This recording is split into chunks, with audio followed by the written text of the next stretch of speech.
សួស្តីអ្នកទាំងអស់គ្នាថ្ងៃនេះខ្ញុំមកធ្វើរឿងរបស់ថងសានឬក៏សូឡែនវគ្គ5ដែលមានឈ្មោះថាការកើតជាថ្មីរបស់ស្ដេចអាទិទេពថងសានចាប់ផ្ដើមឡើងជាមួយនឹងផ្កាភ្លើងតូចមួយនៃពន្លឺបានអណ្ដែតនៅក្នុងភាពទទេនៃលំហផ្កាភ្លើងគឺមិនអាចកត់សម្គាល់បានដែលមានស្រាប់រវាងភាពពិតនិងភាពគ្មានអ្វីទាំងអស់ប៉ុន្តែនៅក្នុងផ្កាភ្លើងនេះនៅមានមនសិការដែលជាមនសិការដ៏ទេវភាពមានតែមនសិការដ៏ទេវភាពនេះទេដែលអាចដើរជុំវិញសកលលោកដោយមិនប្រឈមមុខនឹងការគំរាមកំហែងនៃការបំផ្លិចបំផ្លាញវាកំពុងស្វែងរកអ្វីមួយនៅពេលដែលវាផ្លាស់ទីក្នុងទិសដៅតែមួយតាំងពីភរិយាតែមួយគត់របស់គាត់បានស្លាប់ស្មារតីដ៏ទេវភាពរបស់គាត់ក៏រសាត់បាត់ទៅមធ្យោបាយតែមួយគត់សម្រាប់គាត់ក្នុងការត្រឡប់ទៅពិភពលោកពិតវិញគឺការកើតជាថ្មីនៅលើโลกនេះគ្មានវិធីព្យាបាលការសោកស្ដាយចំពោះរឿងដែលកើតឡើងនោះទេទោះបីគាត់ជាស្ដេចអាទិទេពហើយអាចផ្លាស់ប្ដូរពេលវេលាក្នុងរយៈពេលខ្លីក៏ដោយក៏គាត់មិនអាចផ្លាស់ប្ដូរអ្វីគ្រប់យ៉ាងដែលបានកើតឡើងនោះទេហើយគាត់ក៏គ្មានជំរឿអ្វីក្រៅពីស្វែងរកនាងទោះបីជាគាត់ត្រូវបាត់បង់អ្វីគ្រប់យ៉ាងក៏ដោយដោយបែបនេះគាត់បានសម្រេចចិត្តនឹងស្លាប់ទៅជាមួយនាងដោយរក្សាបំណែកនៃស្មារតីទេវភាពរបស់គាត់សម្រាប់ដំណើរស្វែងរកប្រពន្ធរបស់គាត់ជឿជាក់ថាគាត់នឹងរកឃើញពិភពលោកដែលប្រពន្ធគាត់បានចាប់កំណើតឡើងវិញក្នុងការចងចាំពីអតីតកាលពួកគេជាមួយគ្នាបានលាតត្រដាងនៅក្នុងចិត្តរបស់គាត់ចាប់តាំងពីពេលដែលពួកគាត់បានជួបគ្នាដំបូងរហូតដល់វិនាទីចុងក្រោយនៅពេលដែលនាងចាក់ចេញ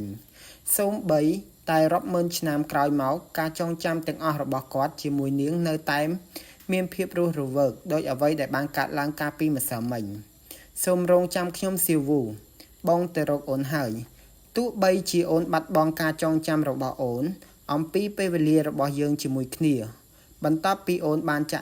ចាប់កំណើតឡើងវិញក៏ដោយបងត្រូវតែរកអូនឲ្យឃើញທາງសានរបស់អូនបានកើតជាថ្មីសម្រាប់អូន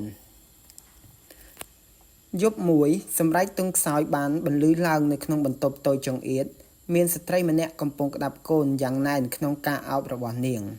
ដោយប្រើភួយកប្បាសដែលរហែកដើម្បីការពារទារកពីខ្យល់ត្រជាក់ដែលហូរចូលតាមទ្វារនិងបង្អួចចង្កៀងប្រេងឆាប់ឆេះស្ទើរតែភ្លឺបន្ទប់ដ៏អាប់អួរហាក់ដូចជាអាចរលត់បានគ្រប់ពេលທາງសានខំប្រឹងបញ្ចេញសំឡេងដ៏ដំបូងបំផុតដែលជាសំឡេងយំរបស់ទារកនៅក្នុងនាមជាអតីតស្ដេចអាទិទេពគាត់បានលះបង់អ្វីទាំងអស់ក្នុងដំណើរស្វែងរកប្រពន្ធរបស់គាត់ដែលចាប់កំណើតឡើងវិញ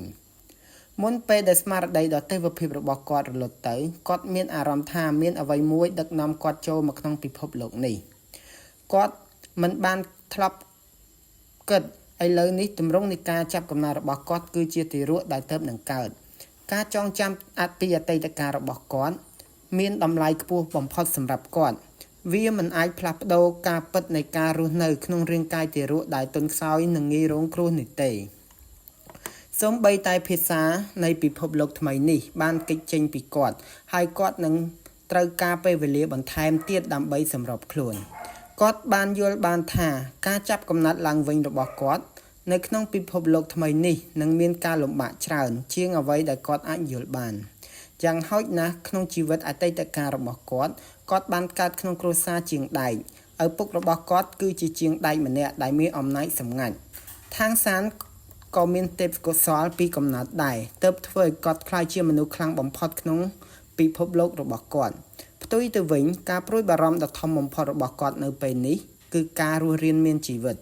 នៅក្នុងពិភពលោកថ្មីនេះម្ដាយបង្កើតរបស់គាត់ទទួលរងការកង្វះអាហារូបត្ថម្ភដែលជាអកុសលនាំឲ្យທາງសានចាប់កំណើតឡើងវិញត្រូវទទួលអាហារបានតិចតួចបំផុតនៅក្នុងជីវិតពីមុនរបស់គាត់ធ្លាប់ជាឪពុកហើយគាត់អាចដឹងពីភាពខុសគ្នារវាងការយំរបស់ទារកដែលមានសុខភាពល្អនិងទារកដែលមិនមានសុខភាពល្អគាត់បានយល់ពីជីវិតរបស់គាត់ក្នុងពេល3ថ្ងៃដែលគាត់បានចំណាយពេលនៅក្នុងពិភពលោកថ្មីនេះនិយាយឲ្យសាមញ្ញមនុស្សត្រូវបានគេធ្វើជាទាសករនៅក្នុងទឹកដីនេះមនុស្សត្រូវបានគេដាក់ឲ្យធ្វើជាទាសកររបស់សត្វនេះហើយជាមូលហេតុដែលមនុស្សនៅទីនេះរស់នៅយ៉ាងវេទនា វាមានរយៈពេល3ថ្ងៃហើយដែលທາງសានមិនបានជួបឪពុករបស់គាត់នៅក្នុងពិភពលោកថ្មីនេះអ្វីដែលគាត់ដឹងគឺម្ដាយបង្កើតគាត់តែម្នាក់គត់ដែលនៅជាមួយគាត់តាំងពីគាត់ចាប់កំណើតមកហើយគាត់មិនទាន់បានរៀនភាសានៃពិភពលោកនេះទេមូលហេតុចម្បងគឺមនុស្សនៅលើលោកនេះមិនមានទំនាក់ទំនងជាញឹកញាប់ហើយនៅពេលដែលពួកគេធ្វើពួកគេតែងតែនិយាយគ្នាជាពាក្យកាត់តែប៉ុណ្ណោះທາງសានគិតទាំងញញឹមយ៉ាងក្រៀមក្រំតើការរស់នៅដ៏ខ្លីរបស់គាត់នៅទីបំផុតនឹងត្រូវបញ្ចប់ឬខណៈពេលដែលស្ថិតក្នុងស្ថានភាពច្របូកច្របល់មួយខែក៏បានកន្លងផុតទៅហើយក៏មានសម្លេងគោះទ្វារមួយយ៉ាងខ្លាំងបំផុតដែលທາງសានបានឮដែលមិនបានឮតាំងពីគាត់ចាប់កំណើតនៅក្នុងពិភពលោកថ្មីនេះដោយព្យាយាមអស់ពីសមត្ថភាព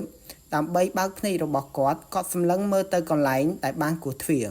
ທາງសានសម្លឹងមើលទៅវាមិនមែនជាមនុស្សទេខណៈពេលដែលທາງសានបានឃើញសត្វចម្លែកជាច្រើននៅក្នុងជីវិតអតីតកាលរបស់គាត់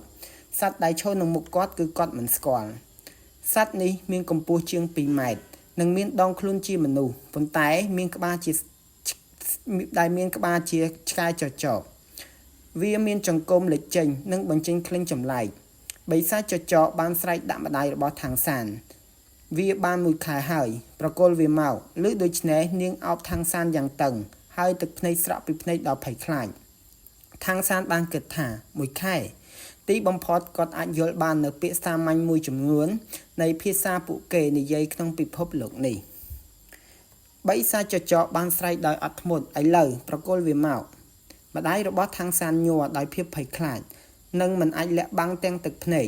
បិសាចចកបានបោះជំហានទៅមុខនិងចាប់ທາງសានខណៈស្ត្រីនោះយំសោកសៅយ៉ាងខ្លាំងនាងមិនបានព្យាយាមយកកូនមកវិញទេនាងយកភួយតែមួយគត់ក្នុងបន្ទប់ហើយព្យាយាមគ្រប់ឲ្យທາងសា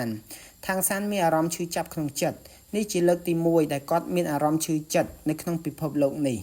ភ្លាមនោះម្ដាយរបស់ທາງសានបានដឹងថាកូនរបស់គាត់បែរមុខមករកគាត់ដោយ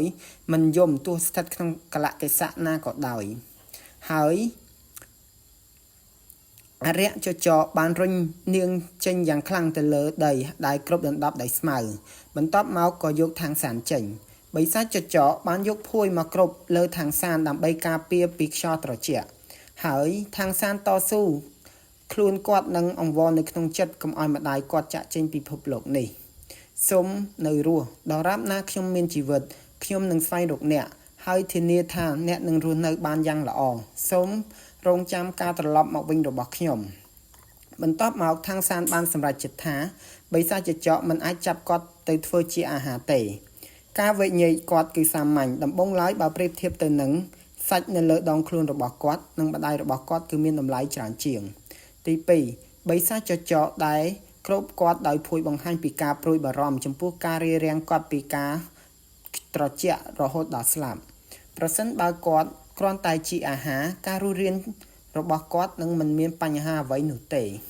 ទោះបីជាគាត់ស្ងប់ស្ងាត់មែនតើទារកអាយុ1ខែអាចធ្វើអ្វីបានប៉ុន្តែត្រូវសម្របតាមកលៈទេសៈកន្លែងនេះត្រូវបានគេស្គាល់ថាជាទ្វីបបិសាចដែលជា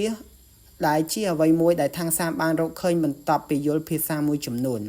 ដោយដែលគាត់បានរំពឹងទុកមនុស្សនៅក្នុងចក្រវាឡនេះត្រូវបានគេចាប់ទុកថាមិនត្រឹមតែជាទេសកលប៉ុណ្ណោះទេតែថែមទាំងទេសកលថ្នាក់ទាបបំផុតរាងកាយដែលផុយស្រួយរបស់ពួកគេបានធ្វើឲ្យពួកគេជាមនុស្សដែលគ្មានប្រយោជន៍ជាការពិតណាស់វាក៏មានលទ្ធភាពដែលពួកគេខ្លាចជាអាហារពេលល្ងាចរបស់ចៅហ្វាយនេះដែលពួកគេផងដែរចំពោះព័ត៌មានលម្អិតផ្សេងទៀតທາງសាននៅមិនទាន់ដឹងនៅឡើយការប្រស័យតាក់ទងគ្នារវាងម្ដាយរបស់គាត់និងមនុស្សផ្សេងទៀតគឺកម្រណាស់ទោះបីជាខ្ញុំចាប់ផ្ដើមពីដំបូងផ្ដល់ឱកាសឲ្យខ្ញុំចាប់ផ្ដើមម្ដងទៀតក៏ដោយທາងសានកាន់ទុកយ៉ាងស្ងប់ស្ងាត់ពីមុនគាត់បានសញ្ជឹងគិតអំពីបញ្ហានៃការកើតជាថ្មីប៉ុន្តែ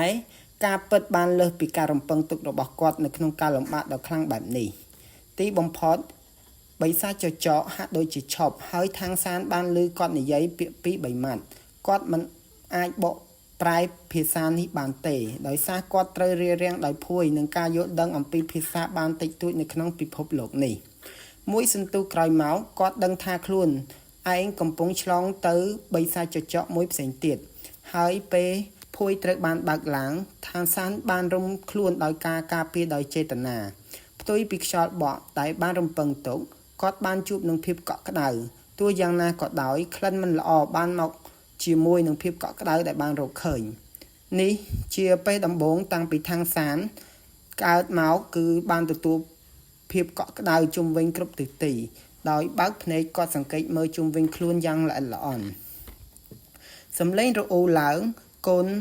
មួយទៀតដែលមើលទៅដូចជាកូនស្វាមួយក្បាលនោះភ្លាមនោះឋានសានបានទល់មុខជាមួយនឹងអ្នកដែលបានកាន់គាត់នេះជាក្បាលជ្រូកឬក្បាលជ្រូកនេះបានចាប់ត្រកងគេយកទៅខាងក្នុងសំឡេងយំមួយបានឮឡើងម្ដងទៀតហើយឋានសានបានដឹងថាគាត់មិនមែនជាទារកតែមួយគត់នៅក្នុងកន្លែងនេះទេ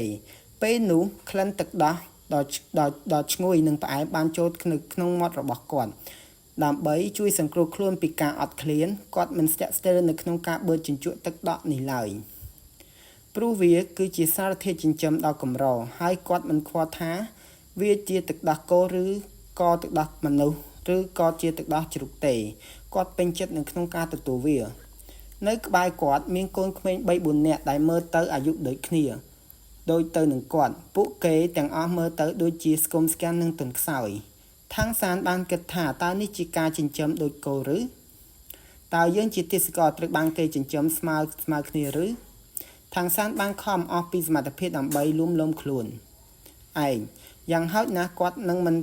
ត្រូវបានគេបរិភោគទេនោះជាការល្អគ្រប់គ្រាន់បន្ទាប់ពីត្រូវបានគេចិញ្ចឹមមុននេះគាត់មានអារម្មណ៍ថាគាត់ដូចរស់ឡើងវិញម្ដងទៀតមួយថ្ងៃក៏បានកន្លងផុតទៅមនុស្សជ្រូកបានមក3ដងក្នុងមួយថ្ងៃដើម្បីចិញ្ចឹមពួកគេដំបូងឡើយឋានសានមិនបានក្រេបជញ្ជក់បានគ្រប់គ្រាន់ទេបន្ទាប់មកគាត់ព្យាយាមឲ្យអស់ពីសមត្ថភាពដើម្បីផឹកឲ្យបានច្រើនដើម្បីទទួលបានសារធាតុចិញ្ចឹមសម្រាប់រាងកាយដែលកំពុងលូតលាស់របស់គាត់ជាមួយនឹងរាងកាយដែលមានសុខភាពល្អនោះគាត់នឹងអាចទទួលបានកម្លាំងនិងគ្រប់គ្រងជោគវាសនាផ្ទាល់ខ្លួនរបស់គាត់មិនថាពិភពលោកបែបនេះបែបណានោះទេការរស់នៅគឺសំខាន់បំផុត100ថ្ងៃកន្លងផុតទៅឋានសានបានរស់នៅយ៉ាងល្អដូច្នេះហើយគាត់អាចឃើញអ្វីជាច្រើនទៀតពេលស្ដាប់មនុស្សជ្រូកកំពុងជជែកគ្នាគាត់ចាប់ផ្ដើមយល់ភាសារបស់ពួកគេហើយស្វែងយល់បន្ថែមអំពីពិភពលោកជុំវិញគាត់ទ្វីបទេពអប្សរមានផ្ទៃដីធំល្វឹងល្វើយដែលធ្វើឲ្យម៉ែជ្រូកពិបាកនៅក្នុងការពិភាក្សាពិបាកនៅក្នុងការពិពណ៌នាឋានសានបានកើតជាថ្មីនៅក្នុងទីក្រុងតូចមួយនៃភាគឦសានដែលជាកម្មសិទ្ធិរបស់សមាជិកថ្នាក់ខ្ពស់នៃត្រកូលបិសាចចចកទឹកដីដែលគេស្គាល់ថាជាទ្វីប Demon